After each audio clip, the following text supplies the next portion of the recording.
Hello साथियों, good morning सभी को। आपके यूट्यूब चैनल में एक्सीलेंट 2.0 में स्वागत है आप सभी का। तो साथियों, इसके पहले आपको यूपीएसआई का सिलेबस बताए थे कि जो कि यूपीएसआई में जो हमारा पहला चैप्टर था वर्णमाला था। तो दोस्तों, एक नए चैप्टर की शुरुआत करते हैं वर्णमाला को लेकर, अल्फाबेट जिसको हम बोलते हैं। तो वर्णमाला होता क्या है, सबसे पहले इसको हम समझेंगे। वर्णमाला की परिभाषा, डिफिनेशन। वर्णों के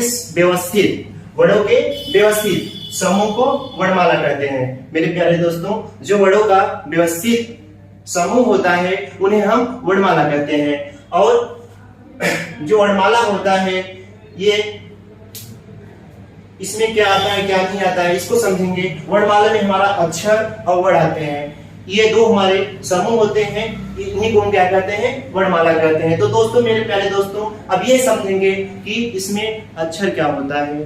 देखिए, अक्षर जो ध्वनि मुख से निकलकर आकाश में व्याप्त हो जाती है, जो ध्वनि मुख से निकलकर आकाश में व्याप्त हो जाती है, उसे हम अक्षर कहते हैं। और वर्ण किसे कहते हैं, जो मुख से निकली हुई ध्वनि को लिखित रूप देना ही वर्णमाला कहलाया जाता है। हाँ, तो दोस्तों, सबसे पहले ये समझेंगे भाषा की सबसे छोटी लिखित इकाई। अगर कोई पूछ लिया आपसे भाषा की सबसे छोटी लिखित इकाई क्या है, तो हम क्या बोलेंगे, वर्ण। भाषा की सबसे छोटी लिखित इकाई वर्ण होती है। भाषा की सबसे छोटी मौखिक इकाई पूछा जाएगा तो हम ध्वनि बताएंगे। अगर मौखिक की बात की जाएगी तो ध्वनि बताएंगे। तो हाँ दोस्तों, कुल जो वर्णों की संख्या कितनी है, 52 यानी 52। हमारे कुल वर्णों की संख्या कितनी है, 52। कुल वर्णों की संख्या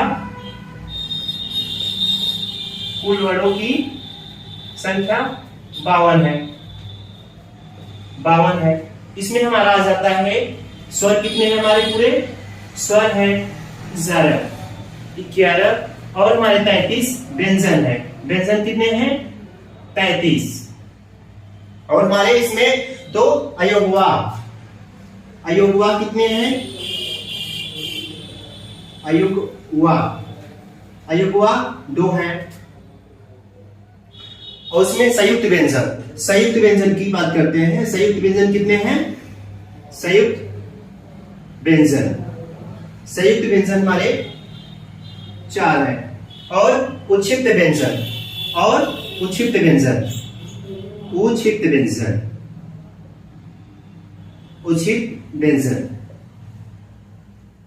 व्यंजन 2 है।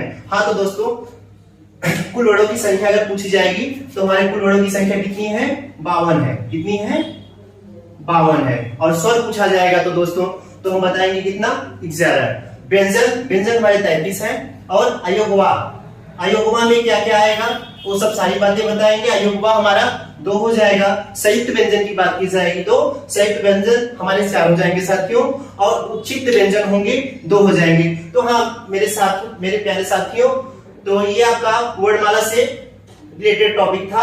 अब वर्णमाला में हम पढ़ेंगे स्वर कौन कौन सा है, उसके बाद व्यंजन कौन कौन सा आता है। अयोगवा में क्या है, अयोगवा 2 है तो कौन कौन है। संयुक्त व्यंजन कितने हैं, 4 है। 4 में संयुक्त व्यंजन कौन आएंगे, उक्षिप्त व्यंजन भी बताया जाएगा आपको। तो मेरे प्यारे दोस्तों, ये हर एक एग्जाम में पूछा जाता है, चाहे यूपीएसआई हो या फिर लेखपाल हो या पुलिस हो, वनडे का कोई भी एग्जाम हो जिसमें हिंदी पूछा ही जाता है। जैसे कि अगर हम डिफेंस की बात करें, जीडी में भी हिंदी पूछा जाता है। और ऐसे बहुत सारे एग्जाम हैं जिसमें हिंदी पूछा जाता है। तो मेरे प्यारे दोस्तों, हम वर्णमाला को एक बार फिर से देखते हैं। वर्णमाला की परिभाषा, वर्णों के व्यवस्थित समूह को वर्णमाला कहते हैं। और वर्णमाला में हमारा क्या क्या आता है, अक्षर और वर्ण, ये दोनों मिलकर एक समूह बनाते हैं। तो हम समझेंगे सबसे पहले अक्षर क्या होता है। जो ध्वनि मुख से निकलकर, अगर आप जो बोल रहे हो आपके मुख से जो निकलकर आपकी आवाज व्याप्त हो जाए आकाश में, वही हमारा अक्षर हो जाएगा। अगर वर्ण की बात करें, मुख से निकली ध्वनि को मुख से निकली ध्वनि को लिखित रूप, मुख से निकली ध्वनि को लिखित रूप देना ही वर्ड कहलाता है। भाषा की अगर बात की जाए, भाषा की सबसे छोटी इकाई, भाषा की सबसे छोटी इकाई, लिखित इकाई पूछी जाएगी तो हम क्या बताएंगे? वर्ड बताएंगे, वर्ड बताएंगे। भाषा की सबसे छोटी मौखिक इकाई पूछी जाएगी तो ध्वनि बताएंगे, ध्वनि। और कुल वर्णों की संख्या हमारी कितनी है? 52 है, जिसमें से आपका स्वर मेरे प्यारे साथियों 11 होगा, और व्यंजन की बात करें तो 33 होगा। अयोगवाच जो हमारे होंगे 2 होंगे, और संयुक्त व्यंजन 4 होंगे, उच्छिष्ट व्यंजन 2 होंगे।